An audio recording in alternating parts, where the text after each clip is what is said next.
From the outside, our family always looked ordinary. A father who worked long hours, a stay-at-home mother who baked cookies on weekends, a son and a daughter growing up under one roof in suburban comfort.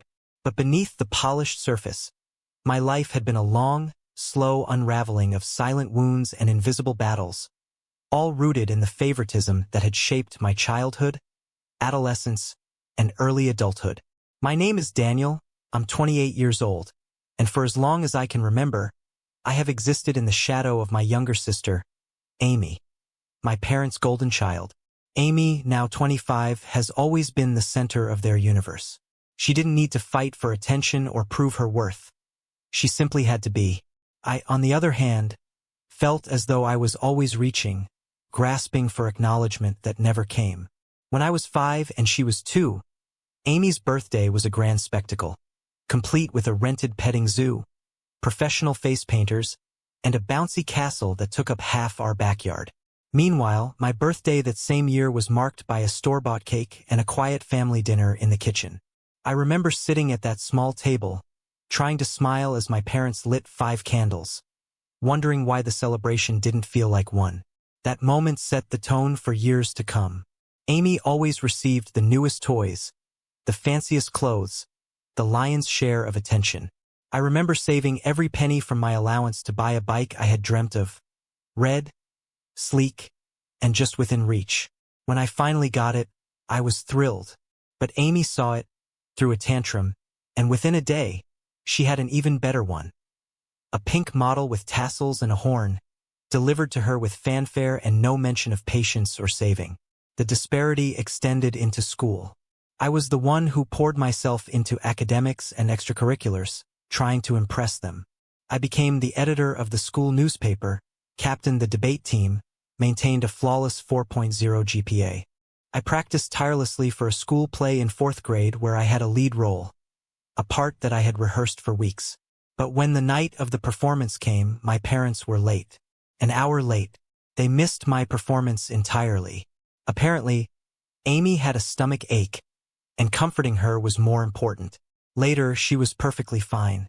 I never got an apology, just a casual, "we lost track of time." No matter how hard I worked, it was never enough. I once won 1st place in a regional science fair, something I was deeply proud of. I showed them my medal, my project board, and the local news clipping with my name. They nodded, said good job, and moved on. Yet when Amy managed to get a B+ on a test, in her worst subject, no less, they took her out to dinner and bought her a new phone, praising her for her amazing progress. The deeper I plunged into academic excellence, the more invisible I became. When I was accepted into a prestigious summer program at Harvard during my junior year of college, one of only 2 students selected, I thought, surely, this time they'd be proud. I announced it over dinner, heart racing, but my father just grunted, then redirected the conversation to Amy's upcoming dance recital. My mother managed a half-hearted, "that's nice," before she began clearing plates. They didn't even take me to the airport. Amy had a recital that same evening, so I hitched a ride with a friend's parents while my own watched her twirl on stage. The college application process was just as demoralizing. I poured months into essays, interviews, test prep, and activities. My effort paid off. I got accepted into several elite universities with scholarships. When I broke the news, they barely reacted. "Don't let it get to your head," my dad said. "College isn't everything." My mom added, "Just remember who helped you when you're a big shot." Meanwhile, when Amy graduated high school by the skin of her teeth and declared she wasn't going to college, they applauded her self-awareness and gifted her a car. I wasn't even mad, just numb. The emotional toll of this pattern of disregard was immense. Throughout my teenage years and into college, I struggled with anxiety and depression. I entered therapy for the first time in college, slowly learning to understand that their coldness was not my fault. Years of conditioning had made me believe I was somehow less worthy, that love and validation had to be earned. It took me years of inner work to realize I deserved better. Not just from them, but from myself.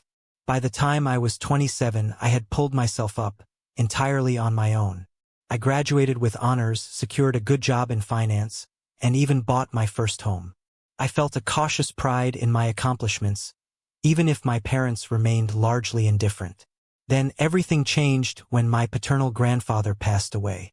My grandfather had been a self-made man, a businessman who had built his fortune from the ground up. He wasn't an emotional man, but he was fair and principled. I was stunned. This wasn't a loan or a favor. It was a legal bequest from my grandfather. And more than that, it was the first time someone in the family had treated me as equal.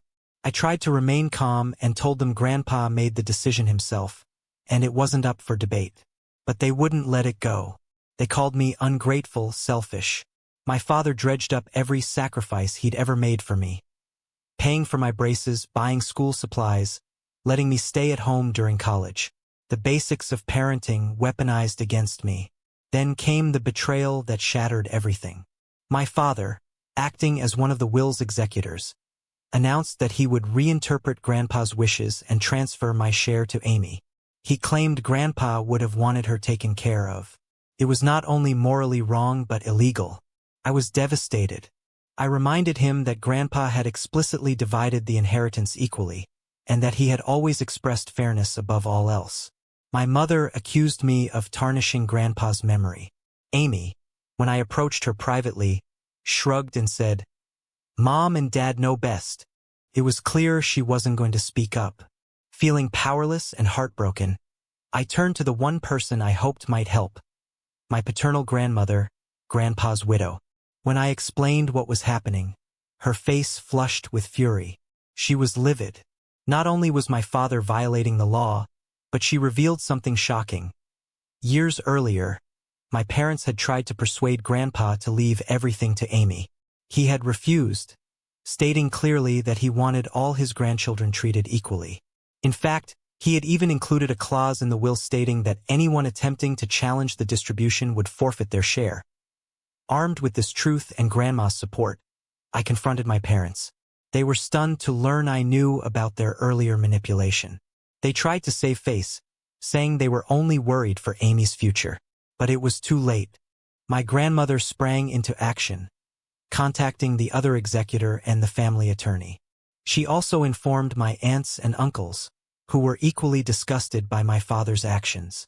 Together, they intervened, removing my father as executor and ensuring the will was enforced exactly as Grandpa intended. My parents were furious. They accused me of tearing the family apart, of dragging private matters into public view. "You turned the family against us," my mom cried. My dad threatened to cut me from his own will. My mother delivered the cruelest blow. "You never loved us. You just waited to profit from a death." The fallout spread quickly. Some cousins stood by me, understanding the lifelong pattern of favoritism. Others believed I should have relinquished the money to keep the peace. Amy remained silent, caught in the middle. She confided to me once that she felt conflicted. She hadn't asked for this, but wasn't ready to defy our parents either. I didn't fully blame her. She had been conditioned her whole life to obey and please them. But I also wished she'd stand by me, just once. The situation stirred up years of buried pain. Missed birthdays, ignored accomplishments, constant comparison. It all came rushing back. Family dinners became unbearable. I skipped our monthly get-together for the first time, unable to withstand the cold glares and whispered accusations. And yet, amidst the grief, I felt something else, liberation. For the first time, I was standing up for myself, not silently enduring, not trying to earn love, but demanding the respect I deserved. 6 months have passed since that explosion, and my life has shifted in unexpected ways. Legally, I now had my full inheritance.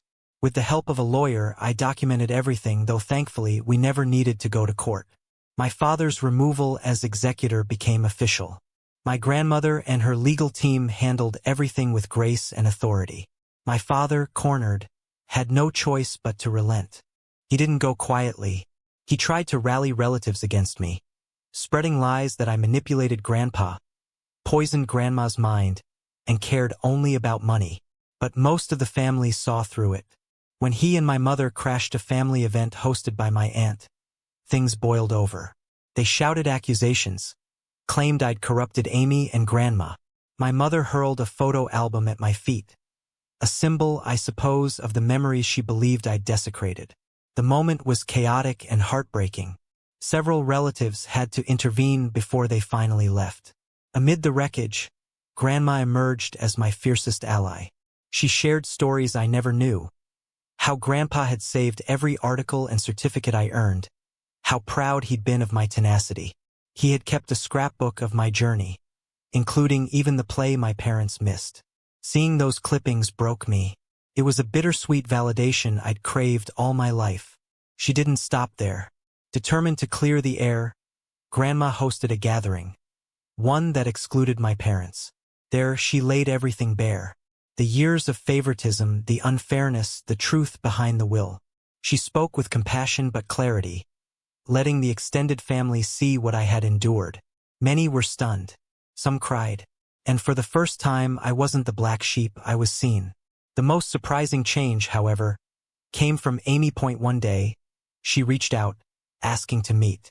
We sat at a quiet cafe, just the two of us. She apologized, not just for the inheritance mess, but for never speaking up. She said she had finally started seeing the dysfunction, thanks largely to Grandma's stories and our raw family history. She admitted that being the favorite wasn't as perfect as it seemed. She had never learned independence. Every problem she faced had been solved for her. Every decision made by someone else. She confessed that seeing me fight for my voice had inspired her. She was going back to school, using her share of the inheritance to pay for community college with plans to transfer. It was the first decision she'd made on her own. Our relationship began to heal. We started a new tradition, sibling Sundays. Just the two of us. Coffee, hiking, picnics, or simple chats. Without our parents' influence, we were finally discovering who we were. Not as rivals, but as siblings. My mother, to her credit, has made some efforts too.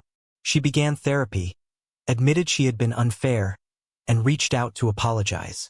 We've had some difficult but honest conversations. There is a long way to go, but I'm cautiously optimistic. I set boundaries, and she's been respecting them. My father, however, remains unchanged. He refuses to acknowledge any wrongdoing. He's cold to Amy now and doesn't speak to me at all. He threatens to sell our childhood home if we don't come to our senses. But Amy and I are united. We're not bending. With my inheritance, I paid off my student loans, started investing wisely, and began exploring a long-held dream, creating a mental health center that offers affordable care and financial literacy workshops. I also used part of the money to fund therapy for myself and Amy. Healing isn't linear, but we're making progress. I've even begun helping troubled youth at a local center, many of whom come from chaotic homes. Supporting them, being the adult I once needed, has been deeply fulfilling. I'm considering going back to school to study family therapy, specializing in children of emotionally immature parents. Perhaps the greatest revelation of all has been this: family is not defined by blood alone. It's defined by respect, love, and mutual care. I've built a small but strong circle: cousins, friends, mentors, who lift me up. I've learned to say no, to protect my peace, to value myself without needing anyone's approval. To anyone out there caught in a cycle of neglect, favoritism, or emotional abuse, you're not alone. You're not selfish for standing up for yourself. You're not wrong for setting boundaries. Your worth isn't measured by your parents' love. It's measured by the courage you show in reclaiming your life.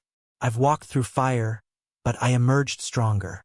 And as I step into this new chapter, I no longer carry the burden of being less than. I know who I am. And finally, that is enough.